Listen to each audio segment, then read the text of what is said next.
Olá, meus irmãos. A paz do Mestre Jesus esteja com todos vocês. Que Deus abençoe grandiosamente. É o desejo do meu coração. Que você continue firme e forte na luta. Vamos lá? O Senhor tem mais uma palavra para nós. O texto hoje para nossa breve meditação encontra-se ali no livro de Atos dos Apóstolos, capítulo 12. Eu vou ler hoje. Está no verso 20, a partir do verso 20. Eu quero ler com vocês.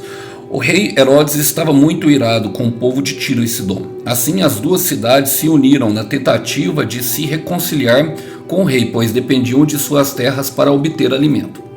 Então, tendo conquistado o apoio de Blasto, assistente pessoal do rei, conseguiram uma audiência. No dia marcado, Herodes, vestindo seus trajes reais, sentou-se em seu trono e fez um discurso para eles. O povo o ovacionava, gritando: é a voz de um Deus e não de um homem. No mesmo instante, um anjo do Senhor feriu Herodes com uma enfermidade, pois ele não ofereceu glória a Deus. Foi comido por vermes e morreu. Glória a Deus.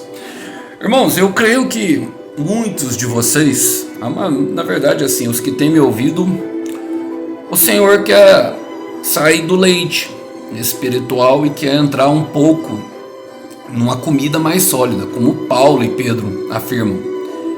Às vezes nós passamos por processos e é necessário algumas palavras um pouco mais fortes. Essa palavra que eu li, ela é duríssima, mas é para trazer alento e esperança ao nosso coração.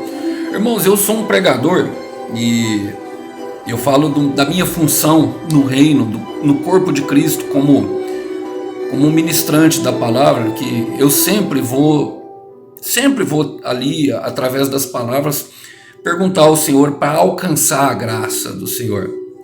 O Senhor, ele trabalha em nós a fim de que nós aceitemos a graça, que é de graça, que é um favor imerecido, que é um favor que tudo que nós fizermos, por mais religião que nós tivermos no coração, por mais que nós orássemos, ou jejuássemos, ou dessemos os nossos dinheiros para os pobres, jamais merecíamos tudo que o Senhor faz para nós. E o Senhor trata pessoas que rejeitam a graça dele. As pessoas que vão entrar no céu, meus irmãos, é justamente as que aceitaram a graça de Jesus na expressão de Jesus Cristo de Nazaré. E aqui nós temos o rei Herodes, uma figura. Esse Herodes é o Herodes Agripa I. Esse Herodes Agripa I, ele era irmão de Herodias, aquele que se casou com um outro Herodes, a qual o João Batista condenou. Está lá no livro de Mateus, capítulo 6 ou 7, que tem a dança da morte. E aí a filha de Herodias pediu a cabeça de João Batista. Esse Herodes aqui, pelo que parece ainda, ele era um pouco mais cruel. A família é muito cruel. Ele usava de muita politicagem, andou um pouco preso e depois, porque ele simplesmente negou apoio a um outro político, um outro imperador, que eu não vou me lembrar o nome aqui, mas depois ele foi e aquele que ele tinha apoiado ali durante o momento subiu ao trono e concedeu esse favor para ele. Ele estava ali na época dos apóstolos, de Pedro, Tiago e João. Ele foi responsável por mandar decapitar Tiago. E esse momento que eu li aqui foi justamente a palavra a qual eu li. Lucas resolveu colocou ela. Lucas é um autor que coloca os seus textos de forma cronológica. Ele colocou logo após um período a qual Pedro tinha escapado da prisão, e a palavra fala que Herodes, por não ter conseguido achar Pedro, mandou matar os oficiais que tinham ido buscar, que tinham deixado escapar Pedro, mandou executar todos que estavam lá. Ele queria achar culpa em alguém. E normalmente são assim, pessoas, meus irmãos, afundadas no pecado. Elas começam a procurar culpa em tudo para satisfazer a maldade que está dentro do seu coração. O pecado, ele é assim, meus irmãos, ele vai deformando até que a gente fica muito ruim mesmo. O pecado, ele vai nos fazendo parecido com o diabo. Quanto mais nós pecamos, mais nós vamos ficando parecido com o diabo. E quanto menos nós pecamos, mais nós vamos ficando parecido com Jesus. E essa é a ordem.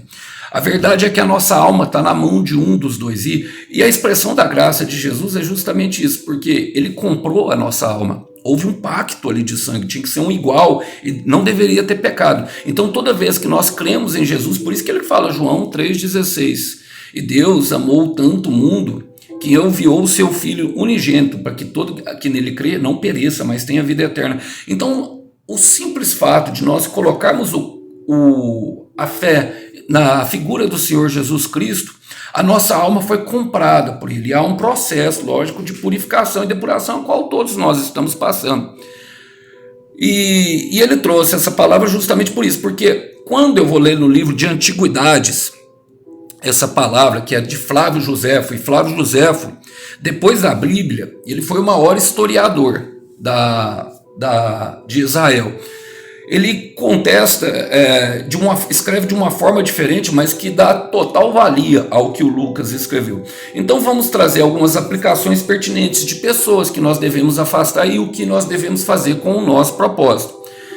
O rei Herodes estava muito irado com Tiro e Sidom. Aquelas cidades, o rei Herodes não tinha poder sobre elas, mas aquelas duas cidades precisavam a fins de fins comerciais. Nós vemos muito isso acontecendo hoje, o nosso presidente ali fazendo conchavos políticos com outros países. Isso tudo já acontecia anteriormente, irmãos. O rei Herodes estava lá por causa de um conchavo político, ele estava preso e saiu.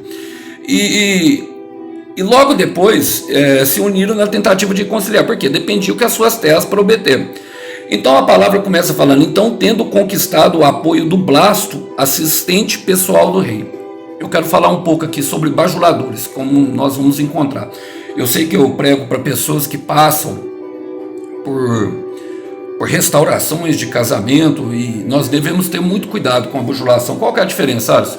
A bajulação, ela vem com a intenção de conseguir de nós um favor, como esse aqui. Agora, a honra não. A honra e a bajulação, elas parecem muito. Só que a honra é por amor. A pessoa faz sem segundas intenções. Faz porque gosta da gente. É um elogio sincero. Sabe, um esposo que fala que a esposa tá linda, não tem nada de errado isso, irmão. Nós devemos fazer por amor. O problema é quando é por interesse. Quando é o caso aqui. Quero ler com vocês. Olha, Provérbios 27, versículo 6, diz assim, quem fere por amor, mostra lealdade, mas o inimigo multiplica beijos. E ele fala assim, quem está satisfeito, despreza o mel, mas para quem tem fome, até o amargo é doce. Normalmente, nas restaurações de casamento, acontece muito isso, do esposo, da esposa, da pessoa que foi, tentar se aproximar com uma única fidelidade. Meu irmão, é porque ele está com fome. Eu vou falar bem aberto e bem rasgado aqui, que é sexo. E nós não devemos, sabe? Nós não devemos deixar as pessoas chegarem por nós por interesses, por segundas intenções, irmãos. Sabe, nós passamos pelo deserto, nós purificamos a nossa alma. Eu quero te falar, meu irmão, você passou pelo deserto, você é um valente. Você resolveu orar pela pessoa que foi embora e purificar o seu coração para receber ela da melhor forma possível. Você é um valente, você é um guerreiro. Você é uma guerreira, sabe? Mas para quem está com fome, a palavra fala, até o amargo se toma doce. E é difícil, porque nós nos isolamos, o Senhor mesmo coloca meio que um muro em volta da gente, não é verdade? Mesmo que a gente queira, parece que não temos vontade, não conseguimos nos relacionar com ninguém. Há uma situação difícil ali e às vezes as pessoas tentam chegar, como foi o caso aqui desse... Eles tinham um interesse financeiro, irmãos. Financeiro. Às vezes a pessoa está passando por dificuldade financeira e aí tem, né, aquela pessoa, né, aquela pessoa que namora o outro, aí o outro vai e paga as contas de casa todinha, sabe? Mas depois logo vem uma cagada, logo agride fisicamente, logo a polícia bate na porta. Então são situações muito ruins que nós devemos, sabe, identificar logo. Olha, Provérbios 26, versículo 24, conta bem como são essas pessoas. Fala assim, quem odeia disfarça as suas intenções com os lábios, mas no coração abriga falsidade. Embora a sua conversa seja, versículo 25, embora a sua conversa seja mansa, não acredite nele, pois o seu coração está cheio de maldade. 26, ele pode fingir o esconderijo do seu ódio, mas a maldade será exposta em público. É o que Deus está prometendo. Flávio José conta a história desses bajuladores, fala que Herodes chegou naquela reunião ali, a qual a história conta, vestido com a roupa de prata. Sempre a prata, né, meus irmãos? As 30 moedas de prata que compraram Jesus, compraram o mestre e logo depois tentaram devolver para os religiosos, mas eles nem quiseram, compraram um cemitério, um lugar de morte. A prata, parceiro matando parceiro por causa de dinheiro, sabe? Sempre dinheiro, status e aparência. Precisamos tomar cuidado, porque nós não somos desse mundo, nós não nos movemos. Em 2 Coríntios 5, 7 diz que nós movemos por fé, não por vista, não por status social, não por aparência. Queremos o bem das pessoas? Queremos sim. Mas Herodes se vestiu com a roupa de prata, diz que trouxe perturbação. Flávio José, contando Antiguidades, Antiguidades 20, capítulo 7, é isso que eu li lá. Ele fala que chegou e se perturbou. Só que de um lado tinha uns que se perturbou com aquela roupa, que ficaram tão perturbados que saíram. Mas tinha outros que gritavam justamente isso aqui, falando que ele era a voz do Deus. Para quê? Para conseguir o benefício. Flávio José chama eles de bajuladores. Bajuladores. Só que o que aconteceu? Quando eles falaram que era Deus, em Joséfo, ele fala que o próprio Herodes viu uma coruja, que ele diz que trazia más notícias. E ele foi atacado por uma dor tão grande que ele não sabia o que fazer. Pediram para ele tirar ele dali e ele começou a botar a culpa nos bajuladores, falando: como vocês me chamam? Eu, um pobre mortal, agora Deus está me castigando. Ele declarando isso, pediu a algumas pessoas, conta a história, para tirar ele dali. Ele ficou 5 dias gemendo em dor e vermes, mas a palavra, que é a Bíblia, conta para nós que foi um anjo. Irmãos, por que isso acontece? Olha, em 1 Tessalonicenses capítulo 2, versículo 16, fala que quando o pecado aumenta, enfim, o castigo de Deus chega. E está aqui na palavra, antes mesmo da lei ser escrita, no livro de Gênesis, antes da lei de Deus ser escrita. A lei foi escrita por Moisés, mas em Gênesis capítulo 5, capítulo 15, versículo 16, ele fala assim, ó, depois de 4 gerações, seus descendentes voltarão a esta terra, pois a maldade dos amorreus ainda não chegou a ponto de provocar o meu castigo. E muitas vezes nós passamos por isso, meus irmãos. Olha, passamos por humilhação, passamos por situações desesperadoras, sabe, de vergonha mesmo, até mesmo por causa das pessoas que amamos. A briga foi tão intensa, o pecado tomou tanto conta ali, sabe? Às vezes nos levam em situações que são desesperadoras, irmãos. Olha, por que aqui estava tudo acontecendo aquilo ali do anjo? Porque Herodes Lucas coloca como um julgamento. Ele tinha mandado prender um inocente, que era Pedro, e decapitar outro, que era Tiago. Nós vemos isso acontecendo com José. Inocente sendo preso. Nós vemos Daniel sendo preso porque orou. Sadraque, Mesaque e Abednego porque não quis se dobrar. E muitas vezes isso vai acontecer conosco. Agora nós devemos decidir ficar de qual lado? De qual lado nós estamos? Da palavra ou do lado da facilidade? Aqueles homens, eles tiveram um problema muito, mas muito sério. Muito sério mesmo. Olha, eu quero ler com vocês 1 Coríntios capítulo 4, versículo 6. É Paulo falando, dando uma explicação para a igreja de Coríntios, porque ele usou o nome de algumas pessoas. Ele fala: irmãos, usei a mim mesmo e a Apolo para ilustrar o que tenho dito. Se aprenderem a não ir além daquilo que está escrito, não se orgulharão de um à custa de outro. O que Paulo está falando é para não fazer favoritismo. Muitas vezes, na nossa fome, na nossa pressa, o amargo, ele se torna doce. Nós experimentamos esse tipo de situação. Herodes começou a pecar, um pecado atrás do outro. Primeiro matou um, depois mandou matar porque deixou outros saírem. Aceitou uma glória que não era de Deus. Lucas deixa bem claro que no mesmo instante, quando disseram que era a voz de Deus, que era, olha só a expressão, é a voz de Deus e não de um homem. Depois de encher a ira de Deus, no mesmo instante, um anjo o feriu. Sabe por quê, irmãos? E eu quero terminar, porque Deus cuida daqueles que estão fazendo a obra. É isso que eu estou querendo falar para vocês. Deus cuida daqueles que estão orando. A palavra fala logo depois em Atos, capítulo 12, versículo 24, fala assim: enquanto isso a palavra de Deus continuava a se espalhar, e havia muitos novos convertidos. Havia muitas pessoas, enquanto um que merecia pagar, estava pagando, estava acontecendo juízo. Por quê? Porque Pedro e o pessoal todo ali dos apóstolos continuavam pregando, e as pessoas se convertiam a Jesus, alcançava as boas notícias, alcançava as promessas. Deus, ele é zeloso pela sua palavra. Nós não precisamos preocupar com as pessoas que nos ferem e nos façam mal, mas fica uma advertência: fuja da bajulação, fuja de quem age por segundos interesses, até mesmo as pessoas que nós amamos. Olha, uma das orações que eu fiz, eu falei: Deus, eu não quero ninguém perto de mim, até mesmo as pessoas que eu amo, se ainda não estiverem prontas para andar no mesmo propósito do que eu. O Senhor se prometeu, o Senhor se responsabiliza por tratar. Isso eu não estou dizendo, irmão, que uma pessoa que vai andar comigo vai pregar. Não. Uma visão de não, um afastar o outro de Deus. Porque é ruim, irmãos. Quando a gente alcança, e a palavra fala em Hebreus capítulo 4, que para aqueles que já alcançaram, a plenitude, e eu falo aqui do Espírito Santo de ser cheio, conheceram toda a verdade, se eles apostatarem da fé, a palavra fala que para esses não tem perdão. Não tem perdão, irmãos. Não tem perdão, conheceram toda a verdade. Toda. Eu sei que muitos ainda não conheceram. É um processo, é lento, é devagar, assim como é o processo do pecado.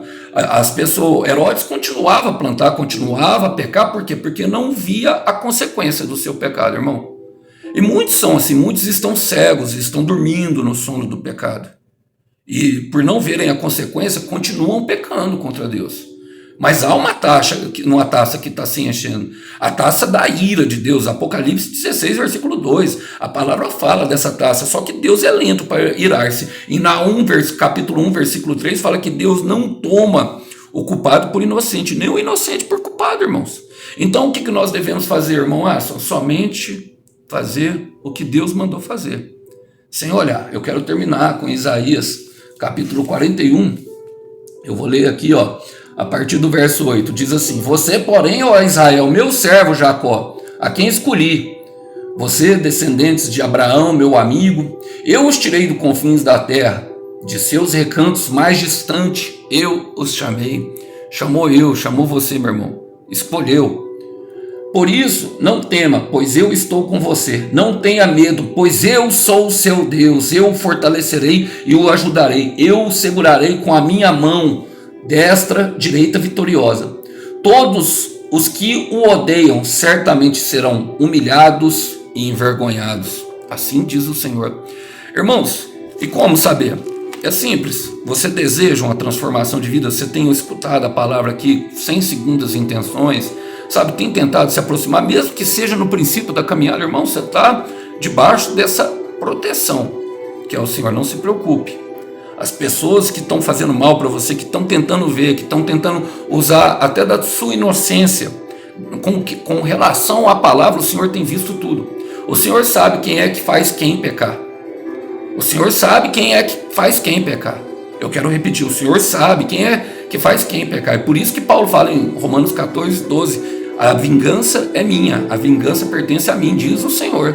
Então nós nos devemos preocupar. Sabe por quê? Porque muitas vezes nós pecamos por causa de uma ferida que nós temos no coração. O Senhor avalia todas essas coisas. Ele sabe se é demônio, Ele sabe se é uma ferida que te fizeram e você era inocente na situação. Ele sabe. Mas o que Ele está querendo falar? Sigam a mim.